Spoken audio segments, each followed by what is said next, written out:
Good morning and welcome to this public meeting briefing of the Standing Committee on Social Development. My name is Jane Wayellen Armstrong. I am an MLA for Mofi, Clutha Region, and chair of the Standing Committee on Social Development. So I will now ask the members in the room to introduce themselves for the record, starting from my left. Kieran Tester, member for Range Lake. Thanks for being here. Good morning. Danny McNeely, representing the Sato region. Good morning. George Nersu, member MLA for the Mackenzie Delta. Good morning. I'm Shauna Morgan, MLA for Yellowknife North. Good morning. I'm Cheryl Yakalai. I represent the Techo. Thank you for being here. Thank you, members. Today we will receive a briefing on housing as a human right from Colleen Wellborn with Northview Residential. This briefing is part of this committee studies on how NWT legislation and policies can incorporate housing as a human right. Please note this meeting is being live streamed to the Assembly's social media channel. I would like to remind all members and witnesses to direct all questions and comments to myself as chair and to wait to be recognized before speaking to help us have a smooth meeting. I will now pass it over to our presenter. Please introduce yourself and proceed with your presentation. Thank you. Good morning, and thank you to the committee for inviting Northview to present today. My name is Colleen Wellborn, and I'm the Regional Director for the Northwest Territories, overseeing our operations in both Inuvik and Yellowknife. I've been a Northerner for over 10 years and have worked in the Northwest Territories in the private sector, within the territorial government, and again as a property manager.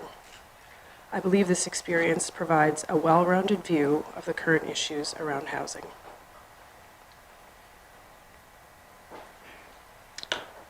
Northview agrees that everyone deserves housing. However, market housing is not the same as social housing. Oh, I advanced too far, sorry. Private landlords can and may contribute to housing supply, but are not responsible nor capable of providing social services. The importance of government and social agency involvement in addressing housing issues is key to seeing success in housing all types of individuals.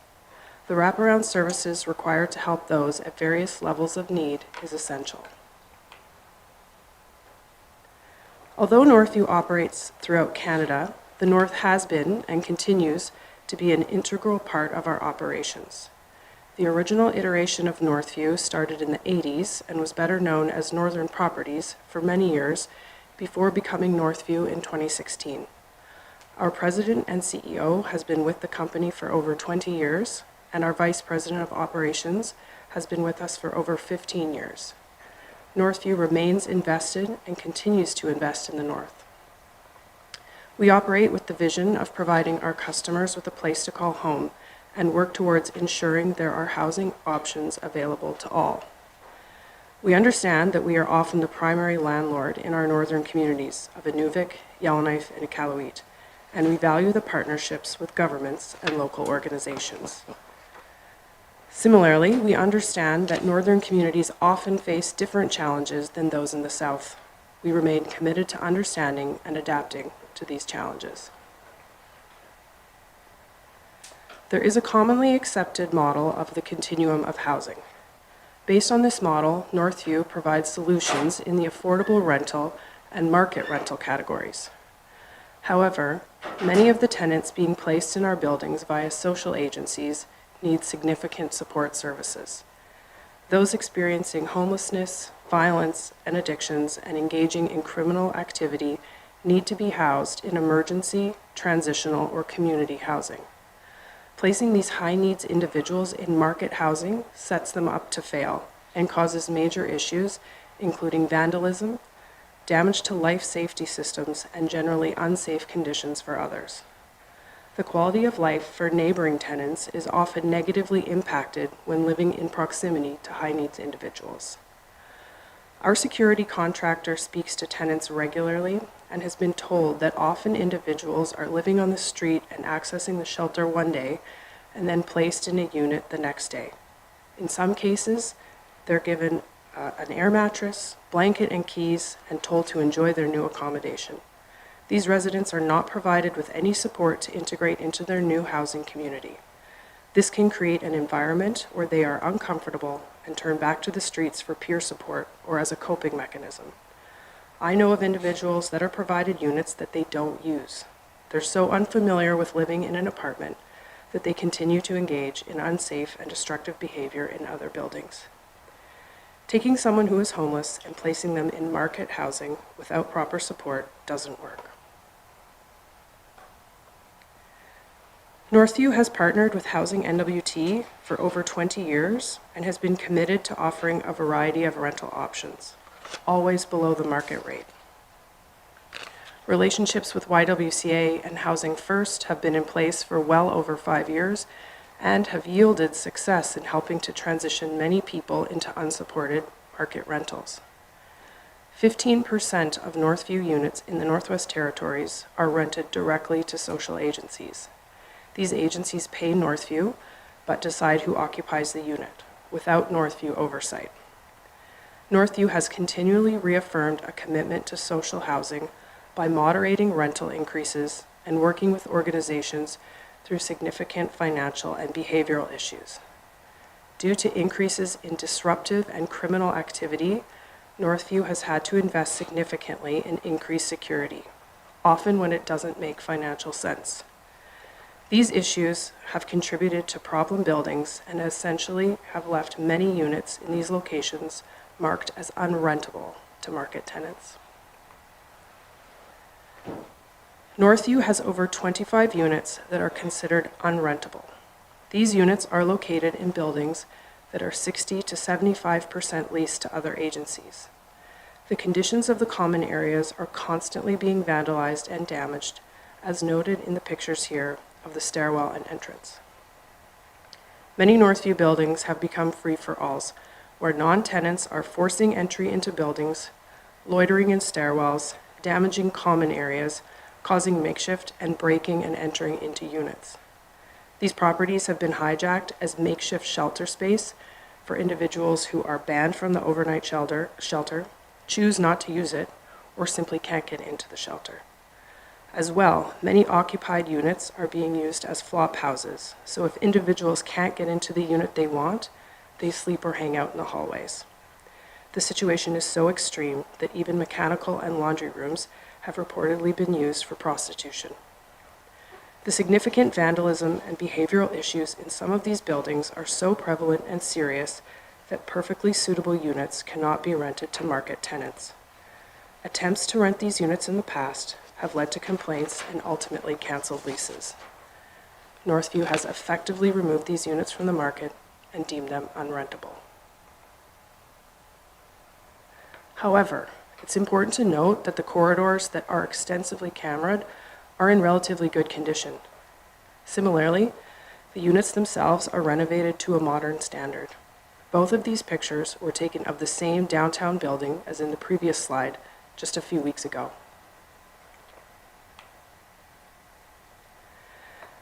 These photos reveal some of the most shocking conditions we find in occupied units. The filth and destruction leave many of these units completely unlivable. Despite repeated inspections from Northview staff, security staff, social agencies, and RCMP, units continue to be hazardous and unsanitary. Northview does not have the ability to manage the occupants in these units and relies on social agencies to deal with problem tenants.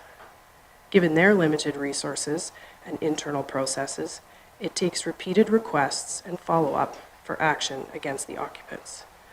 This includes waiting months for evictions to be enforced, even after the rental officer has granted an eviction order. This leaves Northview buildings to be destroyed from the inside out. These photos illustrate the devastation that is left after tenants move out. There is an extensive amount of work required to remove belongings, garbage, and clean the unit prior to even beginning the renovation process. Damages to suites range from extensive drywall damage and graffiti to ripped up floors, broken doors, broken windows, and damaged appliances. Restoring a single unit to livable condition can cost a staggering $50,000. I know of at least 3 units that have gone through this terrible cycle twice in just 1 year. rented, destroyed, repaired, and then destroyed all over again. Social agencies are left footing the bill of up to $80,000 per year for a single unit, while Northview properties are caught in an endless loop of ruin and destruction. Northview is drowning in this crisis. We lack the skills, the resources, and the ability to handle high-needs individuals, and the financial toll is significant. Many properties are operating at zero or negative income, some so deep in the red that it actually costs Northview money to keep them running. The destruction is constant. Glass is shattered within hours of being replaced, fire extinguishers and hoses stolen from cabinets within 24 hours. Common areas are smashed and graffitied, and stairwells are left littered with trash and cigarette butts. In 2022 alone, Northview's downtown Yellowknife buildings hemorrhaged $630,000, not in lost revenue, but in actual costs to operate. During the 2023 wildfire evacuation, Northview provided nearly $1 million in rent abatements to Yellowknife residents. Yet, despite this massive loss, something shocking happened. Operating income for downtown properties skyrocketed by 105%. Why? Because when tenants were forced to vacate, the costs of constant repairs, security, and damage disappeared. The hard truth is that it is financially better for Northview to leave these buildings empty than to continue renting them under current conditions. Our Nuvik portfolio also experiences perpetual and constant damage. The doors at this location have been replaced and repaired numerous times. Most recently, we ordered brand new steel gauge doors on November 27th at a cost of $10,000. Due to logistics and freight delays, including flying in some supplies, the doors were installed on February 12th. Within 5 days, the doors were so damaged that they would no longer lock. You can see the photos on the right where the mechanisms have been damaged or removed. Repairs were completed within the day, only to find the doors damaged again by the next morning. In addition to the significant work and costs involved in ensuring safe and secure access, we find ourselves constantly dealing with inspectors and fire departments who have hinted at fines and additional actions. Despite our best efforts, we are unable to keep up and are having to assess additional measures. Most landlords would shut these buildings down immediately, rather than incur these types of costs. Northview, however, has endured 450% increase in damages over the last 4 years. At what point does this become unsustainable? The financial impact of unpaid rent in the Northwest Territories is massive, far worse than anywhere else in Canada. The NWT holds the highest rate of unpaid rent across all Northview properties nationwide, making it a financial outlier. At the end of February, outstanding rent sat at a jaw-dropping $2.7 million, 300% higher than the industry standard. In most other regions, this level of delinquency would be unthinkable. Even worse, in 2024 alone, Northview wrote off more than $500,000 in bad debt, rent that will never be recovered through hearings or collections. To put that in perspective, this is equivalent to giving away 30 free apartments every single month. To make matters worse, the system is not built to accommodate these massive unpaid accounts. The process for dealing with unpaid rent is slow, allowing tenants to exploit loopholes, delay hearings, and live rent-free for months while landlords jump through legal hoops.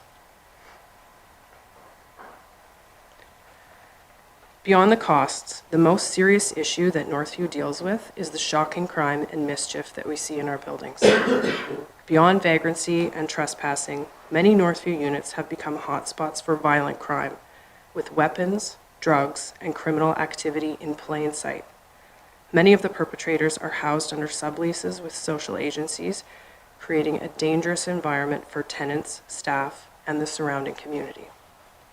Violence can erupt at any moment.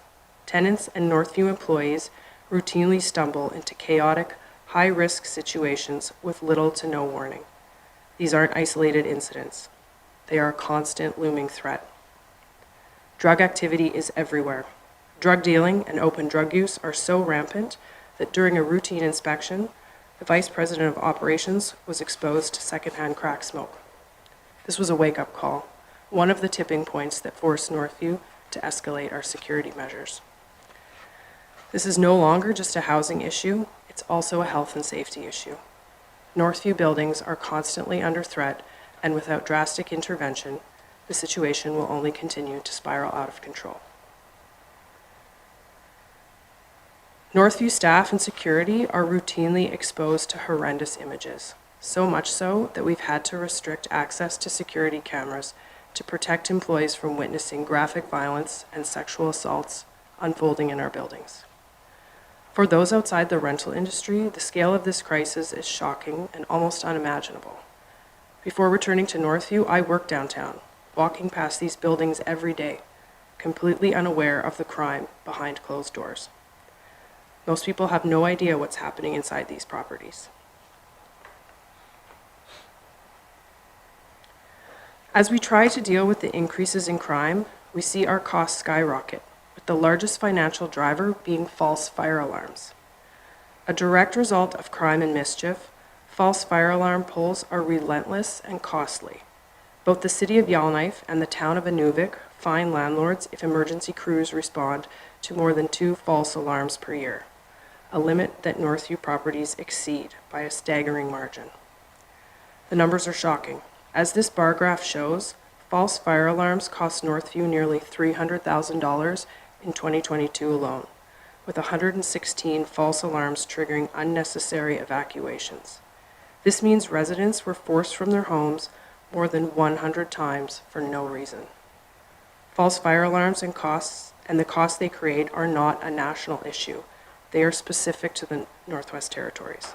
Nowhere else in the country does Northview face this level of vandalism to life safety systems, emergency disruptions, and financial penalties tied to false alarms. These false alarms, aren't just about mischief.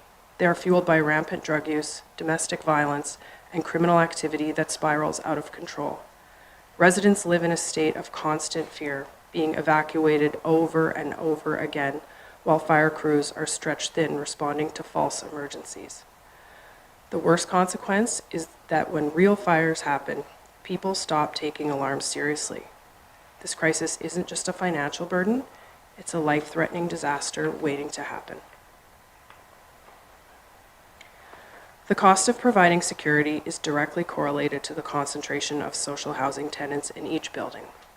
In 2024, the 10 buildings in this graph resulted in over $500,000 in security costs. That said, there are many, many good tenants who live in social housing, and they should be afforded the right to safe and peaceful homes. The video on screen, I think I might need help pressing play on this. Great, thank you. The video on screen captures a full-scale RCMP tactical operation unfolding inside a Northview building, an event that highlights the extreme criminal activity taking place in our properties. The level of police resources required is extreme. In this operation, officers had to drill into the unit and deploy tear gas to force out a suspect. The scene includes a heat sensor to track movements inside the unit, a canine unit for added security, a robot in case of bombs or incendiary devices. The aftermath of this raid continued to impact residents. The deployment of tear gas rendered the unit completely uninhabitable, forcing Northview to keep doors and windows open for extended periods just to vent the chemicals, putting the entire building at risk of freezing during the harsh February cold. The issues didn't stop there. Since this operation, the unit has been repeatedly broken into despite increased security. Our security contractor has had to call the RCMP multiple times to respond to further incidents, proving that even after a major police operation, crime in our buildings remains out of control. This is the reality inside Northview properties, where police raids, break-ins, and extreme criminal activity are ongoing.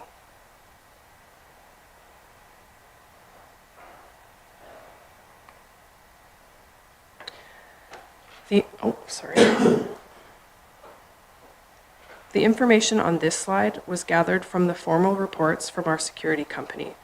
They have staff on duty 20 hours a day and do regular patrols as well as respond directly to tenant calls and concerns. In January, security was assaulted 4 times. They were forced to intervene physically or arrest violent and dangerous individuals 9 times. They stopped 3 violent assaults, and they confiscated 2 weapons. Northview staff were assaulted on 2 separate occasions. RCMP responded to 20 calls. Yellowknife Fire Department responded 11 times, and a whopping 2,961 non-residents were asked to vacate our buildings.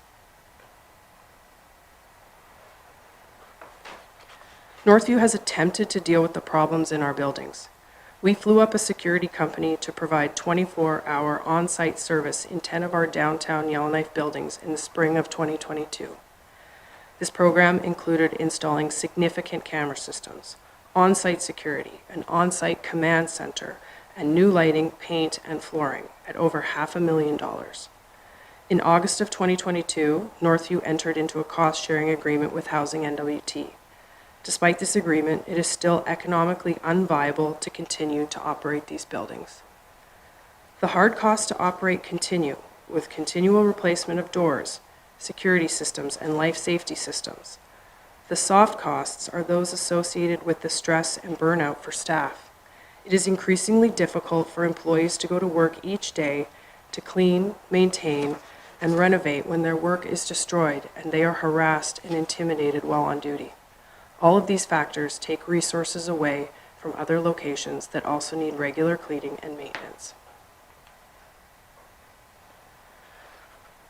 In order to combat the serious issues present in the NWT, we offer a number of recommendations for improving the Residential Tenancy Act, or RTA.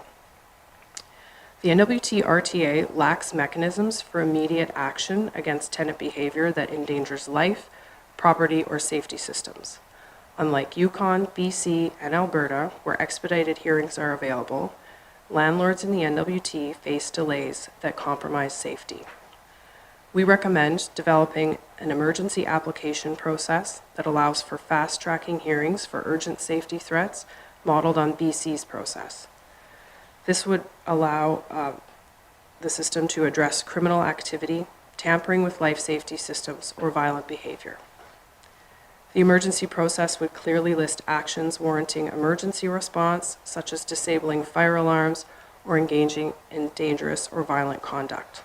The result of this emergency process would allow rental officers the authority to issue interim orders to halt unsafe actions or limit property access until a full hearing, ensuring the safety of other residents and the building as a whole. The current RTA also ties the rental officer's hands with vague rules that block reasonable cost recovery. Claims are often dismissed without proper market validation, burdening landlords with unrecoverable costs. We recommend standardizing and modernizing the current process for rental officers when determining and evaluating prevailing contractor rates and market conditions. The cost recovery process should allow evidence-based evaluations, including contractor testimony and repair invoices, to be considered. BC's residential tenancy branch provides structured assessments, ensuring fair compensation while preventing inflated claims. There are a number of different ways that the hearing process and eviction enforcement can be improved upon. Expediting hearings for cases involving repeat offenders or serious lease violations can prevent prolonged disputes. Similarly, a system for prioritizing the amount of rent arrears would allow for the largest offenders to be dealt with first. Clear guidelines for evidence submission and decision timelines should be established to ensure consistency and fairness. The current guidelines are vague and lead to submission preferences that are dictated by the rental officer of the day.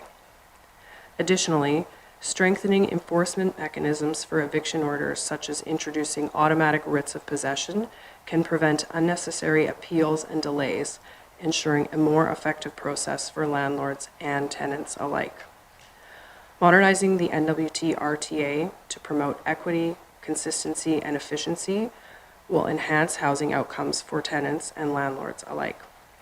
A fair, predictable system encourages private sector investment, expanding the availability of safe, affordable housing in northern communities.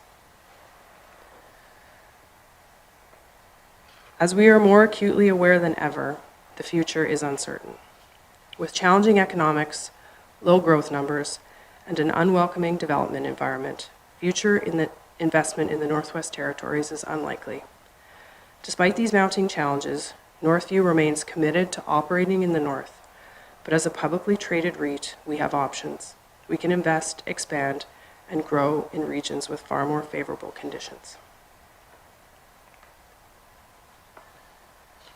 In closing, I'd like to reiterate that Northview believes that housing and housing options should exist for everyone. However, the type of housing and corresponding social supports needs to be appropriate to the level of need. Northview also believes that the vast majority of tenants are good people who should be protected and afforded the respect to live peacefully in their homes. There needs to be revised systems in place that prioritize these tenants and ensure landlords can effectively manage their properties. Northview has and will continue to work collaboratively with government and non-government agencies to ensure safe, sustainable housing continues in the Northwest Territories. Thank you. Oh, that is unbelievable. Yes, thank you for the presentation. I will now ask members if they have any questions. Okay, Huron?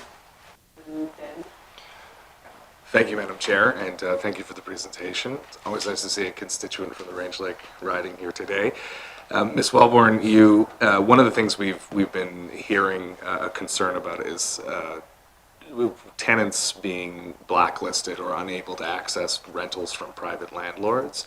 Do you have a system like that at Northview? Thank you. Ms. Wellborn? Thank you. We don't have a formal system for that. We assess all tenants equitably when they apply. We have a set of standards that we use. We do landlord references, and we assess people's ability to pay rent. If people meet those requirements, there would be no reason for us not to proceed with renting a unit to them. Follow-up? Yes, thank you. You mentioned in your in your presentation as well, or you posed a question, which is at which point does this situation or operating environment become unsustainable? So I'd like to ask you I'd like to see if you can answer that question for us today. So at what point does Northview say this is no longer sustainable? I mean, your presentation as the chair, Madam Chair, as you said, is very eye-opening, very shocking, and it seems like a very bad business case to continue to operate here. So why are you doing it, and how long do you plan to continue? Thank you, Madam Chair. Ms. Wellborn? Thank you. I mean, as I said, Northview is committed to housing. We know we're the largest landlord here. We want to provide housing options to a variety of people on the spectrum, from regular market housing to social housing as well. It is true that the social housing piece has become far more challenging to deal with. That 15% of our units that are leased to social housing is where many of our challenges become. We're looking at options at potentially expanding our supply more into the market rentals, right? We know there are people moving to Yellowknife and Inuvik, for that matter, that can't find housing. They have jobs, they can't find accommodation. We are looking to channel more into that area, but are still committed to social housing. But we need to see that there are some either societal changes, bylaw changes, legislative changes that can facilitate our continued investment in the social housing piece. Thank you. Mr. McNeely, do you have a question? Yes, thank you, Madam Chair. And thanks for your presentation there, Ms. Wellborn. It's, to me, it's shocking, but a real descriptive evidence of today's society. when in my younger days when we heard the word drugs, well, we thought it was aspirins and Tylenol, but today's world, it's totally different. And and your organization, by the presentation we've seen, is actually losing money. And your area of concern, as you mentioned, is in this 15% area. And I won't blame you for making the hardship choice of getting out of that business altogether. But what happens to the public that we're all here to serve? Is there, assuming that you went and shut down social housing within your portfolio, is there a impact, and how many people, how many families are going to be impacted by that closure? Thank you, Madam Chair. Ms. Wellborn? So we're not going to do that. We absolutely have the families and the tenants in mind when we have these conversations. As I said, the majority of people, regular or social, are great tenants and good people that we want to live in our buildings. The reason we haven't shut down and pulled out of this sector is because we are acutely aware that there are human impacts, and we don't want that. That said, we have lease agreements with some of these social agencies. We are looking at changing some of the terms of those agreements, shifting around the locations for some of these buildings, and not just to suit Northview needs, to also suit the agency needs as well. So we're very committed to working with the groups that we work with to find better ways to co-manage and deal with these problems together. Mr. McNeely, you got a follow-up? Yes, thank you for that. I admire your commitment to tailor services to this group of individuals, despite the disturbing videos and pictures. So I respect that decision for your organization, and we, on this report developments, are targeting towards it's our human right. So I'm kind of sitting on the fence post and saying, okay, how do we bring the two together? We respect your decision as a organization to provide services to this group of individuals, and we on this side of the fence, how do we address it from a human right perspective? What can we do? You highlighted some legislative changes and policies and so on. So I guess that gives me the suggestion and the information from your presentation to say this is how we can help this organization address the downfalls of what we've seen, which are very disturbing. But we know the drugs are there in some of the small communities I represent, in particular my home community of Fort Good Hope. We are experiencing that. Probably not in the level of what we've seen on the presentation, but it is happening in all our communities. It's going to be a generational challenge, but immediately, I think committee will take this seriously, as we did with other presentations. So rest assured, we will stand beside you and trying to mitigate and bring some assurances by legislative developments or renewals or remodernization. So I just want to say that I take your presentation disturbing but very seriously.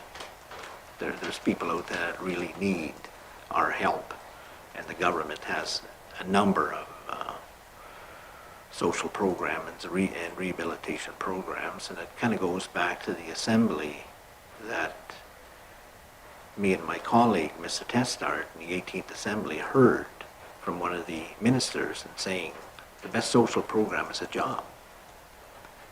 there's many opportunities out there. We just got to design how do we share that opportunity so that people could meet us halfway and we can have some success stories and some positive outcomes in all our communities. Thank you, Mr. Chair. Ms. Wellborn, would you like to comment? It's more of a comment than anything, I believe. Would you like to comment on this, what Mr. McNeely stated? Go ahead. No, I appreciate the support and the comments, and I agree there's a lot of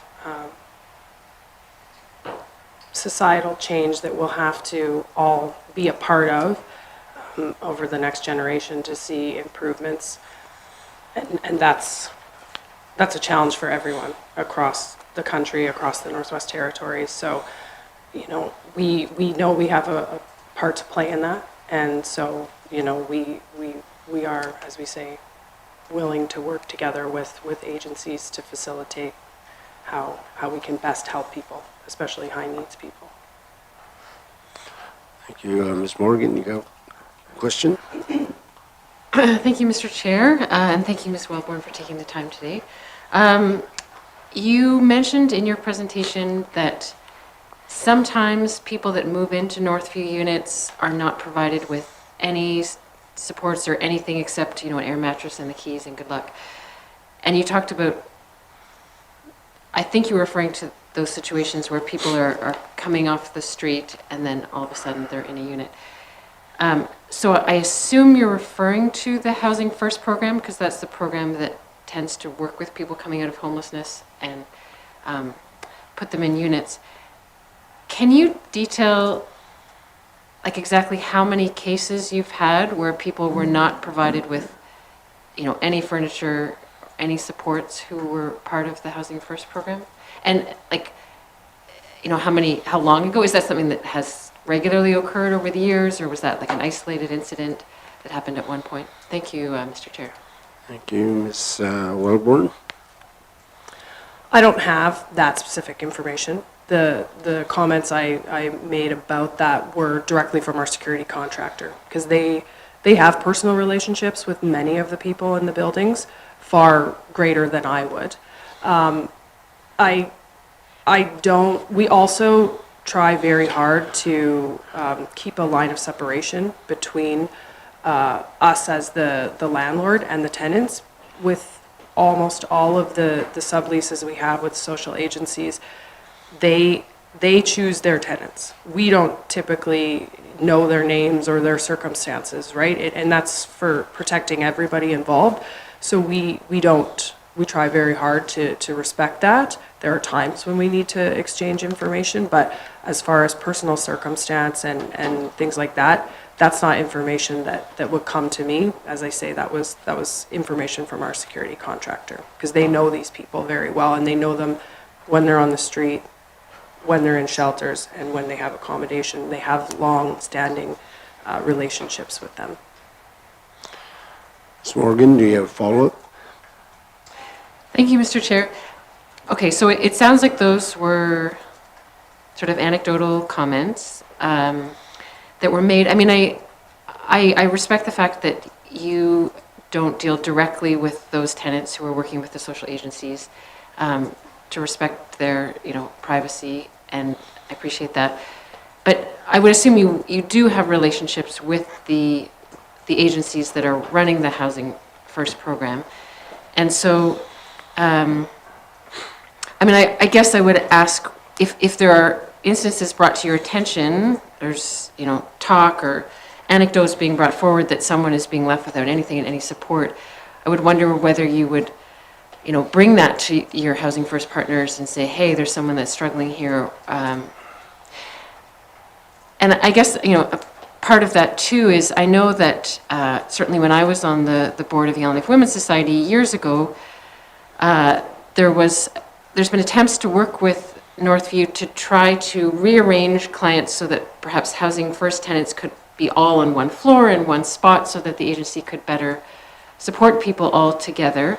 And I know that that there's been really quite urgent attempts to do that for at least 2 or 3 years now, and I'm wondering what progress you've made on working together with the Housing First providers on initiatives like that, and then what kind of, communication channels you have with them on if there's individual tenants having problems too. Thank you, Mr. Chair. Thank you, Ms. Morgan. Ms. Wellborn?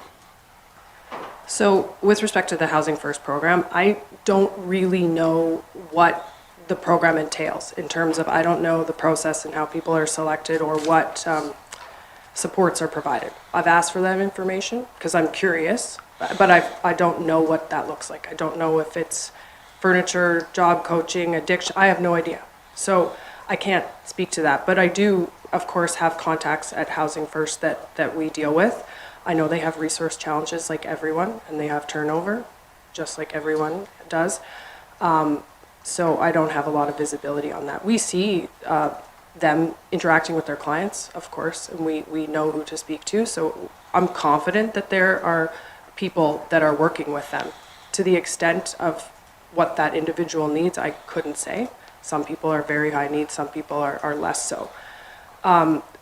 With respect to consolidating into a central location, we are absolutely working towards that. That's one of the sort of ways I mentioned earlier that we're trying to tailor needs to people. Given the just lack of vacancy that we have in our units, it's hard to move people around. We have lease agreements that are pretty finite with other social agencies. So as we work through those, we anticipate that we will be able to consolidate tenants in the Housing First program. That is one of the things I'm working towards.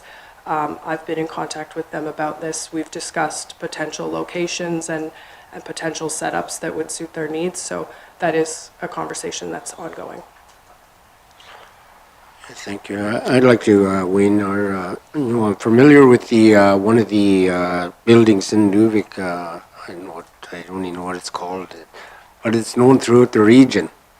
And I haven't been inside, but even just driving by, it's not in good shape. I just can imagine the inside, because it's been noted. You see pictures when there is drug raids that there is.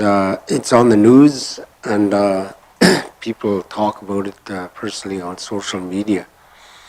How much collaboration or help have you been receiving from Housing NWT and or the RCMP or maybe even the town of Inuvik in trying to combat these drug dealers? Because it is drug dealers, no secret. It's you hear of them taking over units, setting up shop, and paying those tenants a certain amount of money to stay there to conduct their business.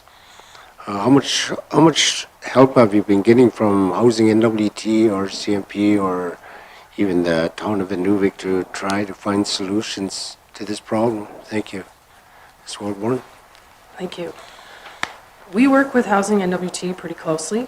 The team in Inuvik works with the housing team in Inuvik as well. We collaborate, correspond.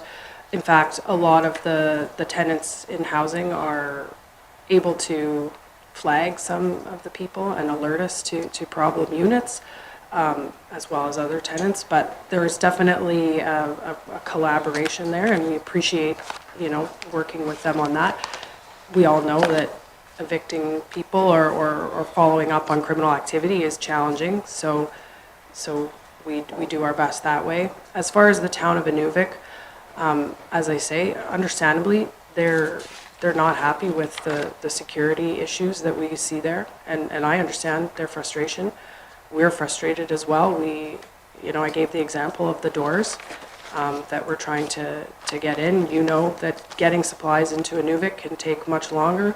By the time we get supplies in, we make the repairs, it lasts a day, a couple days, and we're back to repairing it again. So, we're doing our best. I've tried to communicate that I will have any meeting and take any call and discuss any way we can work collaboratively because, as I said, this is not our area of expertise.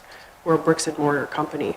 We don't know all the best ways to deal with some of the social problems. So, I've done my best to make sure that people in Inuvik and Yellowknife, for that matter, and, if they have ways that we can improve and work together, I'm very eager to work together to do that. Thank you. With all the costs that your company has incurred, it's quite astounding to hear that number. And the buildings that you own in Nuvik and Yellowknife, you have a big sign outside stating it, whose building it belongs to. So it's not getting a good reputation, and people don't realize that housing NWT is part of this problem. It should be actively trying to find a solution too. So it's more of a comment. Hopefully we can look at the RTA and try to find see if we could change some policies in terms of evictions, because I know evicting somebody because of a criminal act is not very likely to happen anytime soon. I'll just go to second round. Mr. Tester. Thank you, Mr. Chair. So at the start of your presentation, Ms. Wellborn, you had a map of Canada with a whole bunch of red dots on it. It looked like you're present in the company's present in just about everywhere in Canada and operating in different legislative environments. You've given us some advice on how to proceed with the RTA. One thing the government's considering are a suite of legislation that I think would address some of the issues you've raised around trespassing, eviction for criminal activity that the chair just mentioned. Do you have familiarity in other jurisdictions with SCAN legislation, with trespass legislation? And can you give us kind of a best practice? Like where does Northview find it easier to solve these challenges when it relates to criminality in the units and the drug trade in the units? Thank you, Mr. Chair. Thank you, Mr. Tester. Ms. Wellborn? That's a complex question. So as far as SCAN legislation, my understanding is that it's a long game, that it definitely works, but it's geared towards if there's a drug house, let's say, and you've got 3 to 5 months to spend surveying it, gathering evidence, X, Y, and Z. That's my understanding, is that SCAN takes quite a bit of time, and it's meant for, finding the big fish. As far as trespassing legislation goes, I think that would be quite helpful in terms of dealing with the people that are non-tenants in the building, right? As it stands right now, our security company can't remove non-tenants. They have to cajole them and ask them to leave, but they're not able to legally remove them, neither are RCMP. So when tenants call us and say there's 15 people hanging out smoking in the front lobby, we're left with very few options in that sense. We have to just ask them and kind of cajole them to leave. So trespass legislation would be impactful in that, right? And allowing the tenants in the building to clearly identify those people don't live here, they're trespassing and they should leave. Because that's where we take our cues. We're not going around looking for those types of individuals. These are issues that are called into us. So I do think trespassing would be impactful in an immediate sense. Thank you, Ms. Wellborn. Do you have a follow-up, Mr. Tester? Yes, thank you, Mr. Chair, and thank you for that that commentary. You mentioned as well that you brought in private security, and I believe that's risk control. There's other security companies in town as well that are operating. We don't have any legislation for private security in the Northwest Territories that I'm aware of, at least. And I'm aware of a lot of legislation, so I don't think it exists. Have you had any conversation with them about their day-to-day? Well, I know you have because you mentioned it, but in their day-to-day, have they identified legislation or regulation that would be useful in either guiding their profession or in assisting them with dealing with protecting the safety of residents in your buildings? Thank you, Mr. Chair. Thank you, Mr. Tester. Ms. Wellborn?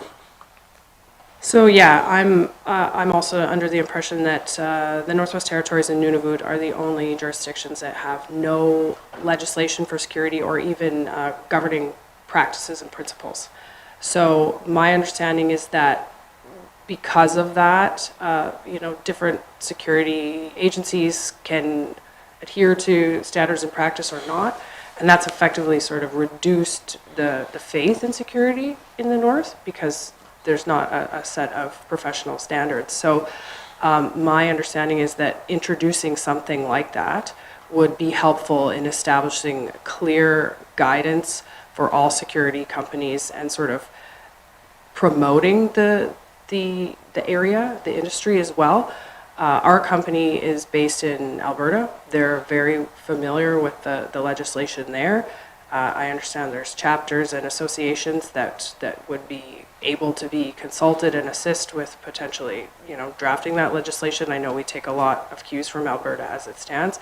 So I think there are a lot of opportunities and a lot of industry experts that would be able to provide better comment than me. Okay, thank you. Ms. Morgan? Thank you, Mr. Chair.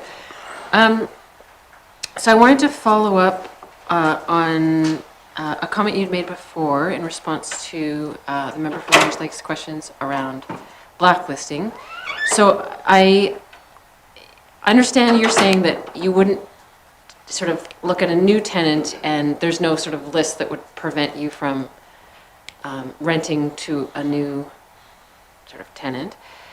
But given the situation in some of your buildings that you've shown us, which is quite disturbing, I imagine you sometimes need, or you have evicted tenants.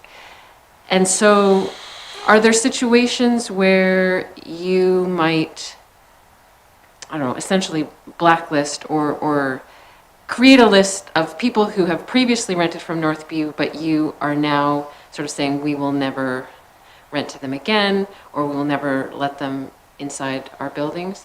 Is that something that may happen? Just so we understand, what the situation is we're dealing with here in town. Thank you, Mr. Chair. Thank you, Ms. Wellborn. I don't think we would ever not allow people into the buildings. We don't have that ability, nor do we don't set access and limits like that. If it's someone we know, if we evicted someone for serious criminal issue and they came and applied with us in 3 months later, we would say, based on your history and your criminal activity, you wouldn't be suitable. That's not based on a list. That's not information stored anywhere. That would just be a product of looking up our own records. Rental office decisions are publicly available on the website, so you can look to see if someone has a history of eviction. But we've always been very clear with all of the social agencies we work for that non-payment of rent is definitely not a reason for us to not rent to someone. Even if they have massive arrears, if they have the support of an agency to pay their rent, we have no issue. We understand that rent is challenging. We understand that there are financial hardships. If you're a great tenant who fell behind on your rent, we can work things out. Our concern is around criminal activity that disrupts the lives of everybody else in the building. We have to answer to those people as well. And when they come to us and say, I can't live peacefully because this person is disrupting and there's criminal activity, we want to find a solution that works for them as well. Thank you. Do you have a follow-up, Ms. Morgan? Yes, thank you, Mr. Chair. And so you've also said in your previous comments that when you work with, say, Housing First, there's a bit of separation there between you and the agency that's running Housing First. So you wouldn't necessarily even specify who their clients can be or who their tenants can be. Are you saying that you have never, sent a message to your Housing First partners saying, specifying names of certain people that have caused problems in the past that you are telling those agencies they cannot have as clients, living in Northview units? So that's never happened? Thank you, Mr. Chair. Thank you, Ms. Wellborn. That's never happened from my experience. I've been in the role for a year. I've never said that no one can live here. There have probably been instances where we've evicted someone and we get reports from other tenants that they're now living in a unit just down the hall. I would express concern over that, but I have no ability to say they can't live there. Even if I said they can't live there, as per the lease agreement, the Housing First can put whoever they want in there. So my expectation would be that that would be a collaboration, a conversation. We work together. You know, all of our partners have said, if you know about an issue, if there are security concerns or you're concerned about the activity of a tenant, an occupant, let us know. And conversely, we've said the same to them. If you have concerns about someone, they're missing appointments or whatever it might be, we're happy to look at what might be happening there. We could talk to our security. So as far as I know, it's been a collaborative exchange. And again, not with the goal of evicting people, but just to say, if there's someone that is a problem, how do we intervene and work together to address it? So I'm not aware personally of any, you know, limits on who can reside in the apartments. Thank you. Next we have Mr. McNeely. Yes, thank you, Mr. Chair. I'm glad to hear you, Ms. Wellborn, on giving us and sharing us recommendations. That'll help our report in sharing solutions to the current situation. If there's any other helpful suggestions outside of legislation, by all means, reach out to our committee and the staff will accept that to pass on to our committee. And we heard from other presenters which are facing similar challenges. But from what I've seen, I think your situation just escalates the shocking situation that we're faced with the drug addictions. And unfortunately, our people are caught in the middle. But a couple of things. I admire your commitment to moving forward, and I admire your commitment on providing legislation to address that. I also hear you that you're talking to your client, which is a housing corporation, so they're aware. So my closing comments is I look forward to trying to do my part, our committee's part, to help. Thank you, Mr. Chairman.